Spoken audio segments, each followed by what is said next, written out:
రాజులు మొదటి గ్రంథము 7వ అధ్యాయము. సొలొమోను 13 సంవత్సరములు తన నగరును కట్టించుచుండి దానినంతటినీ ముగించెను. మరియు అతడు లెబానోను అరణ్యపు నగరును కట్టించెను. దీని పొడుగు 100 మూరలు, వెడల్పు 50 మూరలు, ఎత్తు 30 మూరలు. 4 వరుసల దేవదారు స్తంభముల మీద దేవదారు దూలములు వేయబడెను. మరియు 45 స్తంభముల మీద ప్రక్క గదులపైన దేవదారు కర్రలతో అది కప్పబడెను. ఆ స్తంభములు వరుస వరుసకు పైగా 15 చొప్పున 3 వరుసలు ఉండెను. 3 వరుసల కిటికీలు ఉండెను. 3 వరుసలలో కిటికీలు ఒకదానికొకటి ఎదురుగా ఉండెను. తలుపుల యొక్కయు కిటికీల యొక్కయు స్తంభములు చచ్చౌకముగా ఉండెను. 3 వరుసలలోనూ కిటికీలు ఒకదానికొకటి ఎదురుగా ఉండెను. మరియు అతడు స్తంభములు గల యొక్క మంటపమును కట్టించెను. దాని పొడుగు 50 మూరలు, వెడల్పు 30 మూరలు. ఒక మంటపమును వాటి ఎదుట ఉండెను. స్తంభములను లావుగల దూలములను వాటి ఎదుట నుండెను. తరువాత తాను తీర్పు తీర్చ కూర్చుండుటకై యొక్క అధికార మంటపమును కట్టించెను. దాని నట్టిల్లు కొన మొదలు దేవదారు కర్రతో కప్పబడెను. లోపలి ఆవరణములో తన నివాసపు ఇంటిని ఆ విధముగానే కట్టించెను. మరియు సొలొమోను తాను వివాహమైన ఫరో కుమార్తెకు ఈ మంటపము వంటి యొక్క నగరును కట్టించెను. ఈ కట్టడములన్నీ పునాది మొదలుకొని గోడ చూరు వరకు లోపలను వెలుపలను వాటి పరిమాణ ప్రకారముగా తొలబడినట్టివియు రంపముల చేత కోయబడినట్టివియు మిక్కిలి వెలగల రాళ్లతో కట్టబడెను. ఈ ప్రకారమే గొప్ప ఆవరణపు వైపుననున్న వెలుపలి భాగమును ఉండెను. దాని పునాది 10 8 మూరలు గల మిక్కిలి వెలగల పెద్ద రాళ్లతో కట్టబడెను. పై తట్టున పరిమాణ ప్రకారముగా చెక్కబడిన మిక్కిలి వెలగల రాళ్ళును దేవదారు కర్రులను కలవు. గొప్ప ఆవరణమునకు చుట్టూను 3 వరుసల చెక్కిన రాళ్ళును 1 వరుస దేవదారు దూలములను కలవు. యెహోవా మందిరములోని ఆవరణము కట్టబడిన రీతినే ఆ మందిరపు మంటపమును కట్టబడెను. రాజైన సొలొమోను తూరు పట్టణములో నుండి హీరామును పిలువనంపించెను. ఇతడు నఫ్తాలి గోత్రపు విధవరాలి కుమారుడై ఉండెను. ఇతని తండ్రి తూరు పట్టణపు వాడగు ఇత్తడి పనివాడు. ఈ హీరాము పూర్ణ ప్రజ్ఞ గల బుద్ధిమంతుడును ఇత్తడితో చేయు సమస్తమైన పనులలోనూ బహు చమత్కారపు పనివాడునై ఉండెను. అతడు సొలొమోను నొద్దకు వచ్చి అతని పని అంతయు చేసెను. ఏమనగా అతడు 2 ఇత్తడి స్తంభములు పోతపోసెను. ఒక్కొక్క స్తంభము 18 మూరల నిడివి గలది, ఒక్కొక్కటి 12 మూరల కైవారము గలది. మరియు స్తంభముల మీద ఉంచుటకై ఇత్తడితో 2 పీటలు పోతపోసెను. ఒక పీట యొక్క ఎత్తు 5 మూరలు, రెండవ పీట యొక్క ఎత్తు 5 మూరలు. మరియు స్తంభముల మీదనున్న పీటలకు అల్లిక పని వంటి పనియు గొలుసు పని దండలను చేయబడెను. అవి పీటకు 7 కలిగి ఉండెను. ఇలాగున అతడు స్తంభములను చేసి మీది పీటలను కప్పుటకు చుట్టూను అల్లిక పని 2 వరుసలు దానిమ్మ పండ్లతో చేసెను. ఈ ప్రకారముగా అతడు 2వ పీటకును చేసెను. మరియు స్తంభముల మీది పీటలు 4 మూరల మట్టుకు తామర పుష్పం వంటి పని గలవై ఉండెను. మరియు 2 స్తంభముల మీదనున్న పీటల మీది అల్లిక పని దగ్గరనున్న ఉబ్బెత్తుకు పైగా దానిమ్మ పండ్లుండెను. 200 దానిమ్మ పండ్లు ఆ పీట మీద వరుస వరుసలుగా చుట్టూ నుండెను. ఈ స్తంభములను అతడు పరిశుద్ధ స్థలపు మంటపములో ఎత్తించెను. కుడి పార్శ్వపు స్తంభమును ఎత్తి దానికి యాకీను అను పేరు పెట్టెను. ఎడమ పార్శ్వపు స్తంభమును ఎత్తి దానికి బోయజు అను పేరు పెట్టెను. ఈ స్తంభముల మీద తామర పుష్పముల వంటి పని యుండెను. ఇలాగున స్తంభముల యొక్క పని సమాప్తమాయెను. మరియు అతడు పోత పనితో ఒక సముద్రమును చేసెను. అది ఈ తట్టుపై అంచు మొదలుకొని ఆ తట్టుపై అంచు వరకు 10 మూరలు. అది 5 మూరల ఎత్తుగలదై గుండ్రముగా ఉండెను. దాని కైవారము 30 మూరలు. దానిపై అంచునకు క్రింద చుట్టూను గుబ్బలుండెను. మూరకు 10 గుబ్బల చొప్పున ఆ గుబ్బలు సముద్రము చుట్టూను ఆవరించి ఉండెను. అది పోత పోయబడినప్పుడు ఆ గుబ్బలు 2 వరుసలుగా పోత పోయబడెను. అది 12 ఎడ్ల మీద నిలవబడి ఉండెను. వీటిలో 3 ఉత్తర దిక్కును, 3 పడమర దిక్కును, 3 దక్షిణ దిక్కును, 3 తూర్పు దిక్కును చూచుచుండెను. వీటి మీద ఆ సముద్రము ఎత్తబడి ఉండెను. వాటి వెనుకటి భాగములన్నీ లోపలి తట్టు త్రిప్పబడి ఉండెను. అది బెత్తెడు దళసరి గలదై ఉండెను. దానిపై అంచు పాత్రకు పై అంచు వలె తామర పుష్పముల వంటి పని కలిగి ఉండెను. అది 9 గరిసెలు పట్టును. మరియు అతడు 10 ఇత్తడి స్తంభములు చేసెను. ఒక్కొక్క స్తంభము 4 మూరలు పొడుగు, 4 మూరల వెడల్పు, 3 మూరల ఎత్తు కలిగి ఉండెను. ఈ స్తంభముల పని రీతి ఏదనగా వాటికి ప్రక్క పలకలు కలవు. ఆ ప్రక్క పలకలు జవల మధ్య ఉండెను. జవల మధ్యనున్న ప్రక్క పలకల మీద సింహములను, ఎడ్లును, కెరూబులను ఉండెను. మరియు జవల మీద అలాగుండెను. సింహముల క్రిందను ఎడ్ల క్రిందను వ్రేలాడు దండల వంటి పని కలిగి ఉండెను. మరియు ప్రతి స్తంభమునకు 4 ఇత్తడి చక్రములు, ఇత్తడి ఇరుసులను కలిగి ఉండెను. దాని 4 మూలలను దిమ్మలు కలవు. ఈ దిమ్మలు తొట్టి క్రింద అతికిన ప్రతి స్థలము దగ్గర పోతపోయబడెను. మరియు దాని మూతి పైపీట యందును మీదను మూరెడు నిడివి.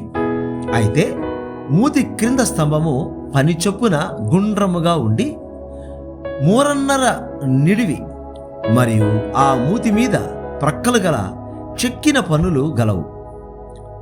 ఇవి గుండ్రనివి గాక చౌకముగా ఉండెను. మరియు ప్రక్క పలకల క్రింద 4 చక్రములు కలవు. చక్రముల ఇరుసులు స్తంభములతో అతకబడి ఉండెను. ఒక్కొక్క చక్రము 3.5 నిడివి గలదై ఉండెను. ఈ చక్రముల పని రథచక్రముల పని వలె ఉండెను. వాటి ఇరుసులను, అడ్డలును, పుటీలును, ఆకులను పోత పనివై ఉండెను. ఒక్కొక్క స్తంభపు 4 మూలలను 4 దిమ్మలు కలవు. ఆ దిమ్మలను స్తంభమును ఏకాండముగా ఉండెను. మరియు స్తంభమును పైని చుట్టూను జేనడు ఎత్తుగల గుండ్రని బొద్దు కలిగి ఉండెను. మరియు స్తంభమును పైనున్న జవలను ప్రక్క పలకలను దానితో ఏకాండముగా ఉండెను. దాని జవల పలకల మీదను దాని ప్రక్క పలకల మీదను అతడు కెరూబులను, సింహములను, తమాల వృక్షములను ఒక్కొక్క దాని చోటును బట్టి చుట్టూను దండలతో వాటిని చెక్కెను. ఈ ప్రకారం అతడు 10 స్తంభములను చేశాను. అన్నిటి పోతయును, పరిమాణమును, రూపమును ఏకరీతిగా ఉండెను.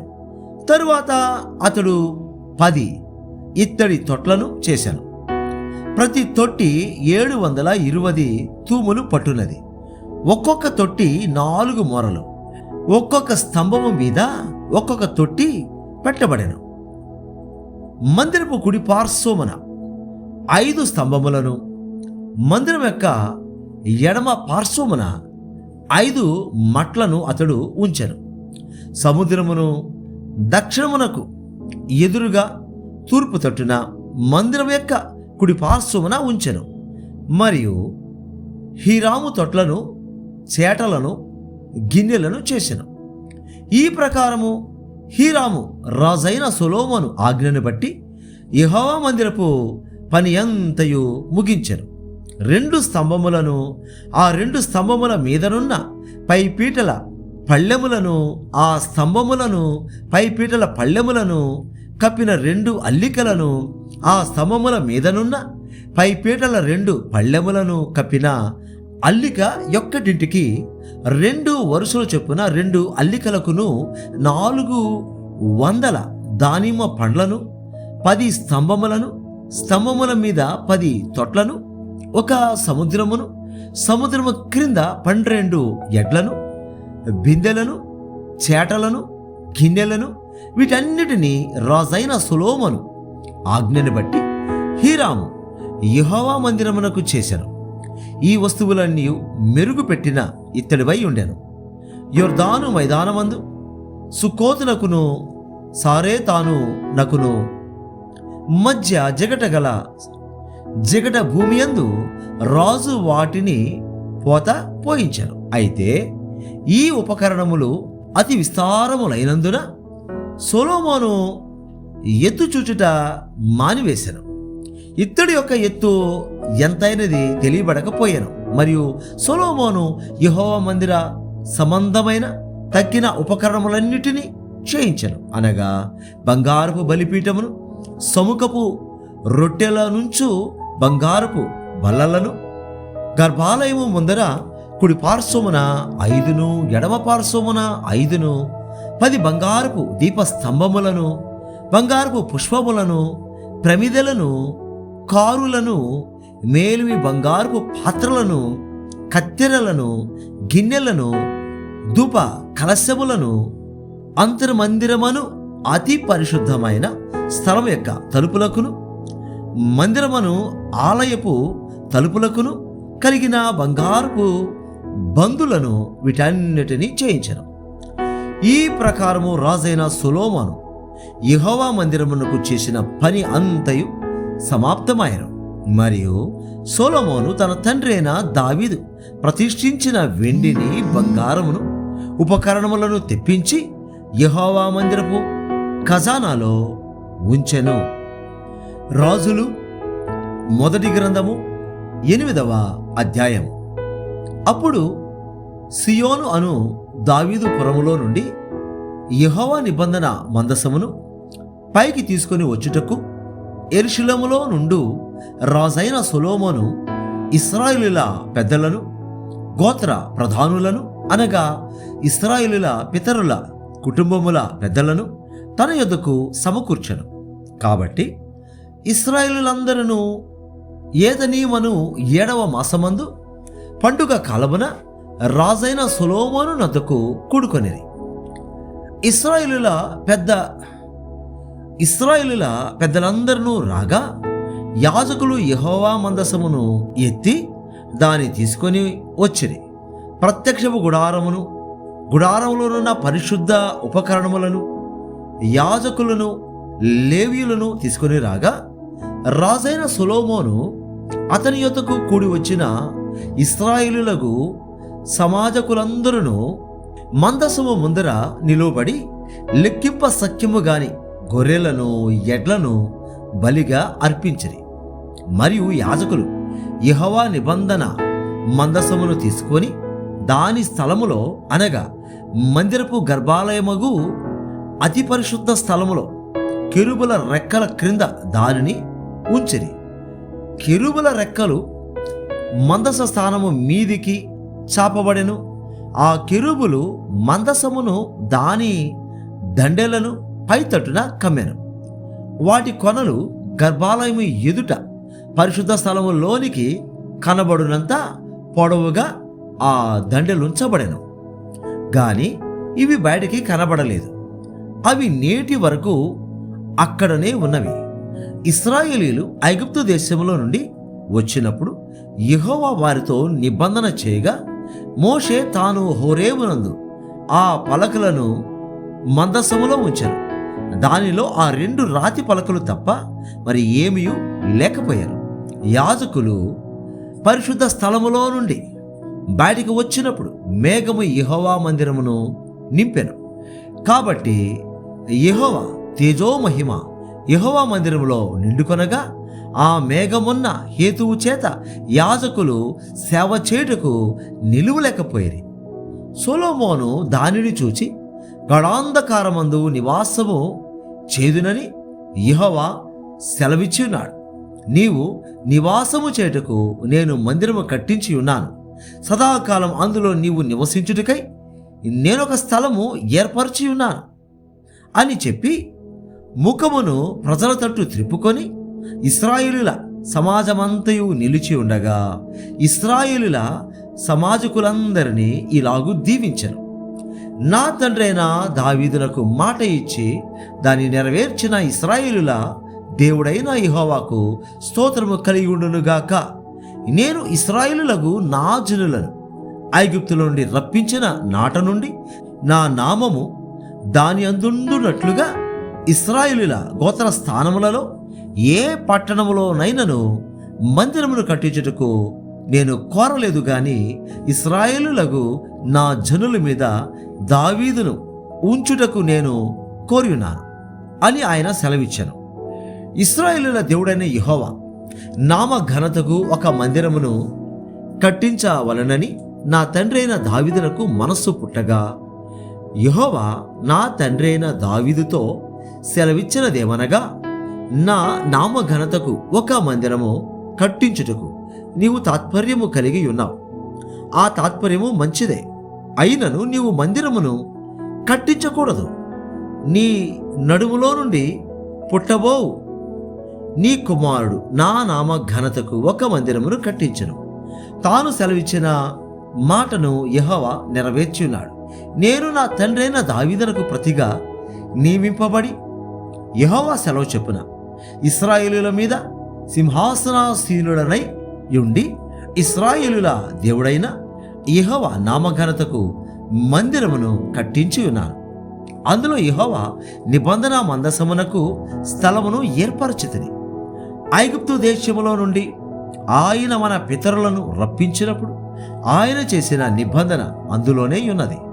ఇశ్రాయేలుల సమాజకులందరూ చూచుచుండగా సొలొమోను యెహోవా బలిపీఠము ఎదుట నిలవబడి ఆకాశము తట్టు చేతులెత్తి ఇట్లా నేను, యెహోవా ఇశ్రాయేలుల దేవా, పైనున్న ఆకాశమందైనను క్రిందనున్న భూమి అందైనను నీ వంటి దేవుడొకడును లేడు.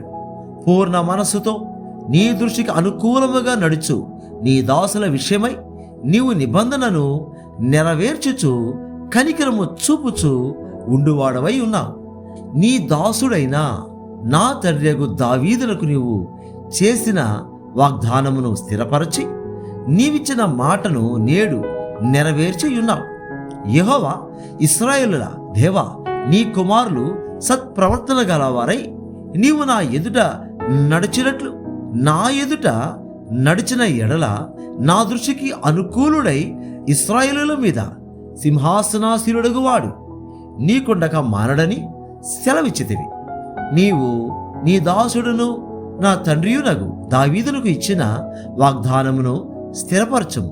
ఇశ్రాయేలుల దేవా, దయచేసి నీ దాసుడును నా తండ్రియునైన దావీదుతో నీవు సెలవిచ్చిన మాటను నిశ్చయపరచుము. నిశ్చయముగా దేవుడు ఈ లోకమందు నివాసము చేయడు. ఆకాశ మహాకాశములు సైతము నిన్ను పట్టజాలం. నేను కట్టించిన ఈ మందిరము ఎలాగు పట్టును? అయినను యెహోవా నా దేవా, నీ దాసుడనైనా నా ప్రార్థనను విన్నపమును అంగీకరించి ఈ దినమున నీ దాసుడనైనా నేను చేయు ప్రార్థనను పెట్టు మొరను ఆలకించము.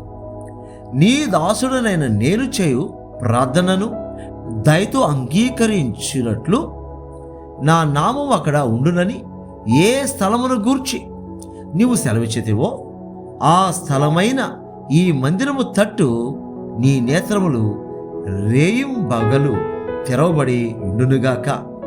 మరియు నీ దాసుడనైన నేనును నీ జనులైన ఇశ్రాయేలులను ఈ స్థలము తట్టు తిరిగి ప్రార్థన చేయనప్పుడెల్లా నీ నివాస స్థానమైన ఆకాశమందు విని మా విన్నపము అంగీకరించము. వినునప్పుడెల్లా మమ్మను క్షమించము. ఎవడైనను తన పొరుగువానికి అన్యాయము చేయగా అతని చేత ప్రమాణము చేయించుటకు అతని మీద ఒట్టు పెట్టబడిన ఎడల అతడు ఈ మందిరమందున్న నీ బలిపీఠము ఎదుట ఆ ఒట్టు పెట్టినప్పుడు నీవు ఆకాశమందు విని నీ దాసులకు న్యాయము తీర్చి హాని చేసిన వాని తల మీదికి శిక్ష రప్పించి నీతిపరుని నీతి చొప్పున వానికి ఇచ్చి వాని నీతిని నిర్ధారణ చేయము. మరియు ఇశ్రాయేలులకు నీ జనులు నీకు విరోధంగా పాపము చేటు చేత తమ శత్రువుల ఎదుట మొత్తబడినప్పుడు వారు నీ తట్టు తిరిగి నీ నామమును ఒప్పుకొని ఈ మందిరమందు నిన్ను గూర్చి ప్రార్థన విన్నపములు చేయునప్పుడెల్లా నీవు ఆకాశమందు విని ఇశ్రాయేలులకు నీ జనులు చేసిన పాపమును క్షమించి వారి పితరులకు నీవిచ్చిన దేశములోనికి వారిని తిరిగి రప్పించవు. మరియు వారు నీకు విరోధముగా పాపము చేసినందున ఆకాశము మూయబడి వర్షము లేకపోగా నీవు వారిని ఇలాగున శ్రమ పెట్టుట వలన వారు నీ నామమును ఒప్పుకొని తమ పాపములను విడిచి ఈ స్థలము తట్టు తిరిగి ప్రార్థన చేసిన ఎడల నీవు ఆకాశమందు విని నీ దాసులైన ఇశ్రాయేలులకు నీ జనులు చేసిన పాపమును క్షమించి వారు నడవవలసిన సన్మార్గమును వారికి చూపించి నీ జనులకు నీవు స్వాస్థ్యముగా ఇచ్చిన భూమి మీద వర్షము కురిపింపుము. దేశమందు క్షామము గాని తెగులు గాని గాడ్పు దెబ్బ గాని చిత్తపట్టుడ గాని మిడతలు గాని చీడపురుగు గాని కలిగినను వారి శత్రువు వారి దేశపు పట్టణములలో వారిని ముట్టడి వేసినను ఏ తెగులు గాని వ్యాధి గాని కలిగినను ఇశ్రాయేలులకు నీ జనులలో ప్రతి మనిషి తన తన మనోవ్యాధిని తెలుసుకొనును గదా. ఒక్కడైనను జనులందరైనను ఈ మందిరము తట్టు తమ చేతులు చాపి ప్రార్థన విన్నపములు చేసిన ఎడల ప్రతి మనిషి యొక్క హృదయం నీ వెరుగుదు గనుక నీవు ఆకాశమును నీ నివాస స్థలమందు విని క్షమించి దయచేసి ఎవరి ప్రవర్తనను బట్టి వారికి ప్రతిఫలమిచ్చి మా పితరులకు నీవు దయచేసిన దేశమందు జనులు బ్రతుకు దినములన్నిటను వారు నీయందు భయభక్తులు కలిగి ఉండినట్లు చేయము. నరపుత్రులందరి హృదయములను నీవు మాత్రమే తెలుసుకొని ఉన్నావు. మరియు ఇశ్రాయేలులకు నీ జనుల సంబంధులు కాని పరదేశులు నీ నామమును బట్టి దూరదేశము నుండి వచ్చి నీ ఘనమైన నామమును గూర్చియు నీ బాహుబలమును గూర్చియు నీవు చూపిన బాహు ప్రసిద్ధిని గూర్చియు విందురు. వారు వచ్చి ఈ మందిరము తట్టు తిరిగి ప్రార్థన చేసినడలా ఆకాశమును నీ నివాస స్థలమందు నీవు విని పరదేశులు నిన్ను వేడుకొను దాని ప్రకారము సమస్తము ననుగ్రహించు. అప్పుడు లోకములోని జనులందరూ నీ నామమును ఎరిగి ఇశ్రాయేలులకు నీ జనుల వలనే నీయందు భయభక్తులు కలిగి నేను కట్టించిన ఈ మందిరములకు నీ పేరు పెట్టబడినదని తెలుసుకొందురు. మరియు నీ జనులు తమ శత్రువులతో యుద్ధము చేయుటకై నీవు వారిని పంపించు ఏ స్థలమునకైనను బయలుదేరినప్పుడు నీవు కోరుకున్న పట్టణము తట్టును నీ నామ ఘనతకు నేను కట్టించిన మందిరము తట్టును యెహోవాకు నీకు వారు ప్రార్థన చేసిన ఎడల ఆకాశమును నీవు వారి ప్రార్థన విన్నపములను విని వారి కార్యమును నిర్వహించము. పాపము చెయ్యని వాడు ఒకడును లేడు. వారు నీకు విరోధంగా పాపము చేసిన ఎడలనేమి నీవు వారి మీద కోపగించుకొని వారి శత్రువుల చేతికి అప్పగించిన ఎడలనేమి వారు వీరిని దూరమైనట్టి గాని దగ్గర అయినట్టి గాని ఆ శత్రువుల దేశములోనికి చెరగా కొనిపోయినప్పుడు వారు చెరగా కొనిపోబడిన దేశమందు తాము చేసిన దానిని మనస్సునకు తెచ్చుకొని మేము దుర్మార్గులమై ప్రవర్తించి పాపము చేసితమని చెప్పి తమను చెరగా కొనిపోయిన వారి దేశమందు చింతించి పశ్చాత్తాపపడి నీకు విన్నపము చేసిన ఎడల తమ్మును చెరగా కొనిపోయిన వారి యొక్క దేశమందు పూర్ణ హృదయముతోను పూర్ణాత్మతోను వారు నీ తట్టు తిరిగి నీవు వారి పితరులకు దయచేసిన దేశము తట్టును నీవు కోరుకొనిన పట్టణము తట్టును, నీ నామ ఘనతకు నేను కట్టించిన మందిరము తట్టును నిన్ను గూర్చి ప్రార్థన చేసిన ఎడల ఆకాశమును నీ నివాస స్థలమందు నీవు వారి ప్రార్థనా విన్నపములను విని వారి కార్యమును నిర్వహించి నీకు విరోధముగా పాపము చేసిన నీ జనులు ఏ తప్పుల చేత నీ విషయమై అపరాధులైరో ఆ తప్పులను వారికి క్షమించి వారిని చెరలోనికి కొనిపోయిన వారు వారిని కనికరించినట్లు వారి ఎడల కనికరము పుట్టించుము. వారు ఐగుప్తు దేశంలో నుండి ఆ ఇనుప కొలిమిలో నుండి నీవు రప్పించిన నీ జనులను నీ స్వాస్థ్యమునై ఉన్నారు. కాబట్టి నీ దాసుడనైనా నేను చేయు విన్నపం మీదను ఇశ్రాయేలులకు నీ జనులు చేయు విన్నపం మీదను దృష్టి ఉంచి వారు ఏ విషయముల యందు నిన్ను వేడుకొందరో ఆ విషయముల యందు వారి విన్నపములను ఆలకించము. ప్రభువా యెహోవా, నీవు మా పితరులను ఐగుప్తులో నుండి రప్పించినప్పుడు నీవు నీ దాసుడైన మోషే ద్వారా ప్రమాణమిచ్చినట్లు నీ స్వాస్థ్యమగునట్లుగా లోకమందున జనులందరిలో నుండి వారిని ప్రత్యేకించితివి గదా. సొలొమోను ఇలాగూ ప్రార్థించుటయు విన్నపము చేటయు ముగించి ఆకాశము తట్టు తన చేతులను చాపి యెహోవా బలిపీఠము ఎదుట మోకాళ్ళుట మాని లేచి నిలిచిన తరువాత అతడు మహాశబ్దముతో ఇశ్రాయేలుల సమాజమంతటిని దీవించెను. ఎట్లనగా తాను చేసిన వాగ్దానమంతటిని బట్టి ఇశ్రాయేలులకు తన జనులకు నెమ్మది దయచేసిన యెహోవాకు స్తోత్రము కలిగి ఉండునుగాక.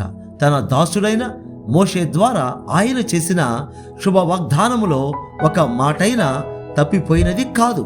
కాబట్టి మన దేవుడైన యెహోవా మనలను వదలకను విడువకను మన పితరులకు తోడుగా నున్నట్లు మనకును తోడుగా ఉండి తన మార్గములన్నిటినీ అనుసరించి నడుచుకున్నట్లుగాను తాను మన పితరులకిచ్చిన ఆజ్ఞలను కట్టడలను విధులను చేకున్నట్లుగాను మన హృదయములను తన తట్టు త్రిప్పుకొనుగాక.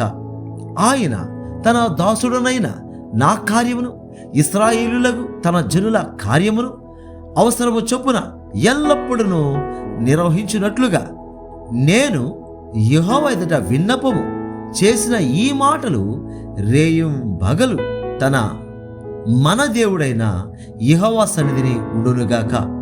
అప్పుడు లోకమందున్న జనులందరూ యెహోవాయే దేవుడని ఆయన తప్ప మరి ఏ దేవుడును లేడని తెలుసుకొందురు.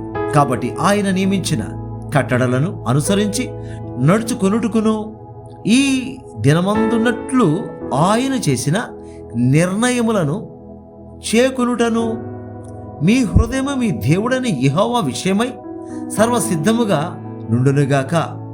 అంతటా రాజును అతనితో కూడా ఇశ్రాయేలీయులందరూ యెహోవా సముఖమందు బలులు అర్పించుచుండగా 22,000 ఎడ్లను 120,000 గొర్రెలను సొలొమోను సమాధాన బలులుగా యెహోవాకు అర్పించను. ఈ ప్రకారము రాజును ఇశ్రాయేలీయులందరూ యెహోవా మందిరమును ప్రతిష్ఠ చేసిరి. ఆ దినమున యెహోవా సముఖమందున్న ఇత్తడి బలిపీఠము ఆ దహన బలులను నైవేద్యములను సమాధాన బలి పశువుల క్రొవ్వును అర్పించుటకు బహు చిన్నదై చాలకపోయాను గనుక రాజు యెహోవా మందిరము ముందరనున్న ఆవరణము మధ్య నుండి స్థలమును ప్రతిష్ఠించి అచ్చట దహన బలులను నైవేద్యములను సమాధాన బలి పశువుల క్రొవ్వును అర్పించను. మరియు ఆ సమయమున సొలొమోనును అతనితో కూడా ఇశ్రాయేలులందరూ హమాతునకు పోవు మార్గము మొదలుకొని ఐగుప్తు నది వరకు నున్న సకల ప్రాంతముల నుండి వచ్చిన ఆ మహాసమూహమును 2 వారములు అనగా 14 దినములు యెహోవా సముఖమందు ఉత్సవము చేసిరి.